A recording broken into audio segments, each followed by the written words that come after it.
Hi everybody, I'm Michelle Musselwhite. I'm a registered dietitian with Atrium Health at Pineville with the cardiac and pulmonary rehab programs. Today we're going to talk about balanced nutrition.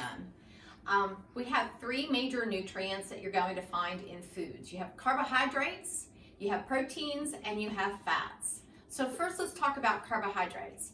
Carbohydrates are the main fuel used by your body for a quick energy source, and you will find those carbohydrates in a variety of different foods.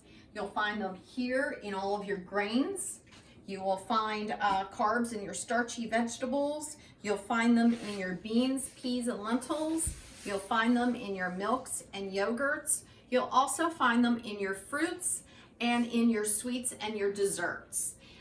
Don't forget sugary beverages. That's also going to be a huge source of carbohydrate. One thing that you need to remember is that carbs are going to give you those vitamins, minerals, fiber that help to lower your blood cholesterol, your blood sugars, your blood pressure, help to decrease your risk for some different types of cancers. It helps you with your weight. It helps you with your feeling of fullness. So make sure you're adding in a little bit of carbs, but making those healthy choices. So let's look a little bit closer at our carbohydrates. So over here we have our whole grains. You have things like oatmeal, whole grain cereals, whole grain breads, brown rice. You've got whole grain pastas and everything. So we definitely want to make sure that we are including these in instead of using items such as their white varieties. When you are looking at your vegetables, you've got two different areas for vegetables. You've got your starchy vegetables and you've got your low starch vegetables. So try and keep your low starch vegetables to about half your plate and keep your starchier vegetables to about a quarter of your plate if you're going to use them. Just making sure that when you are choosing your vegetables, that these vegetables here are not breaded, deep fat fried, and that these are not drenched in a lot of unhealthy fats. So we want to keep everything healthy as much as possible. When we're looking at our fruits, you see several different fruits that are right here. We want to make sure that we are keeping those fruits whole. So try not to be drinking a lot of fruit juices because those can raise your triglyceride levels, those can raise your blood sugars, they can also cause a lot of weight gain. So eat some fruit, but when it comes to your fruit, those of you with diabetes, do keep in mind that you want to keep your fruit intake small, so about 2 to 4 servings in a day. Those of you with diabetes, leaning closer to that 2. When you're looking at your dairy, such as your milk and yogurt, your cheese, again, you've got some carbohydrates. You also have some protein, so it serves double duty. Trying to choose the lower fat, like a 1% or a fat-free milk, or fat-free 1% milk, Greek yogurt, for your yogurt choice, and keep it low sugar. That's going to be important too. And then when it comes to your cheese, use it in a very small portion. So a portion of cheese would only be about the size of a domino. So keep that in mind. When you're looking at your beans, peas, and lentils, again, these are a source of carbohydrate, but they are also a protein source. So we definitely want to make sure that we have protein in our meals. Protein is going to help you with that feeling of fullness. So, try and make sure you've got a protein source when you're talking about your meals, when you're talking about your snacks. So the beans, peas, and lentils do give you that vegetarian source of protein. You also have, protein here in your fish. So trying to eat your fish about 2 to 3 times a week. You have protein in your chicken and turkey. You have protein in your beef and pork. So you're just trying to make sure that anything coming from an animal here is also going to be fairly lean. Trim off any visible white fat. Make sure you trim off the skin that might be on your chicken, or if there's any attached yellow fat, make sure that you're trimming that off and everything. You also have eggs that are going to be a source of protein. They're also a source of fat, same with some of your other animal proteins.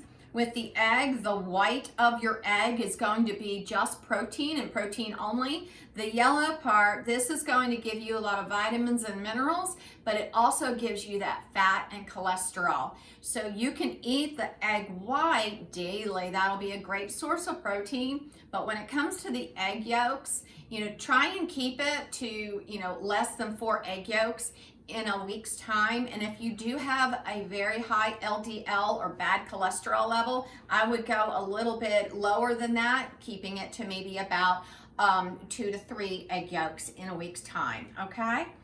And then you also have fat in your food. We do want to make sure that we are including some healthy fats. So with your healthy fats, you've got things like your fish, your shellfish, specifically fish such as your salmon, your tuna, your trout, your sardines. So making sure that you're incorporating that fish, again, about 2 to 3 times in the week. You also do get a plant-based protein from the nuts, as well as healthy fats. But keep your portions small. You want it to be no more than about a palmful as far as your nuts go. So keep that in mind. And then about 2 tablespoons of a nut or seed butter. Be careful of what the ingredients are. You don't want to see a lot of tropical oils in your peanut butters, almond butters, or refined sweets and sugars in your nut butters.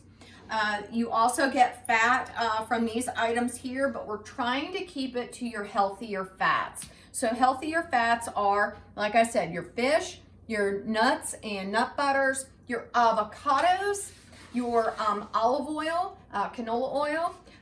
The bad fats are going to be things that you'll see that are more solid. So this is going to be like your butters, stick margarine, shortening, fat back. So keep that in mind when you're looking at your different foods and everything. So again, our body does need carbs, proteins, and fats. So a good way to make sure that we're getting all of that in our meal is to make sure about half of our meal is coming from our low starch vegetables. Okay, so that could be cooked, it could be raw, think salads, it could be a little bit of both within the same meal. You also want to keep your protein to about 1/4 of your plate. So a good guide would be to use the size of the palm of your hand. Don't include the fingers and thumb, just the palm of your hand. And then when you're looking at your carbohydrate foods, and again, that's going to be things like your grains, keeping them whole. It will be your fruits. It will be your starchy vegetables.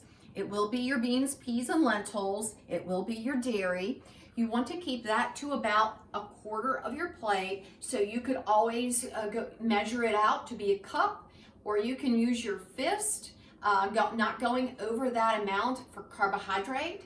And another thing that you can do is make sure that you are measuring all of your different foods to make sure that you're getting the right amount. And we'll talk about portion sizes in another class. One thing that you can't use, that method I was just talking about with the plate, would be fats, because fats can be in one of 3 places. So the first place is that it's already in the food. So it'll already be like in your salmon, so keep that in mind. Or maybe you cooked with it.